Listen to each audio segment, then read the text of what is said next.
it like we do it. Cause no one can do it like we do it, like we do it, like we do it. Have you ever wanted to move one section or a row or an image from one page or section to another? Hi, my name's Paul and I'm from the Experience and Success team here at Shazamme. And today I'm going to very quickly show you how you can do just that. Here I am on the About Us page. I'm going to simply click on it so that the editor appears and click on the cog. And down around near the middle, we can see copy. Simple, right? Now we're going to click on pages on the left-hand side, and let's say we want to feature this on our home page.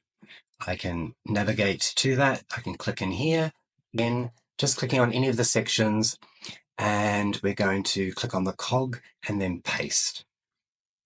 And there it is. From here, we can also click on the row and get the editor, and we can also move it down so it's further down the page or up. We can also now click on here and edit it. This is completely independent from the original section. So by all means, you can edit away and it will not impact the rest of your site. Hope you found that useful. If you've got any other questions, pop them in the comments and make sure you subscribe to our channel to ensure you don't miss out on any other updates. Thanks for watching. Bye. We do it like we do it. Cause no one can do it like we do it, like we do it, like we do it.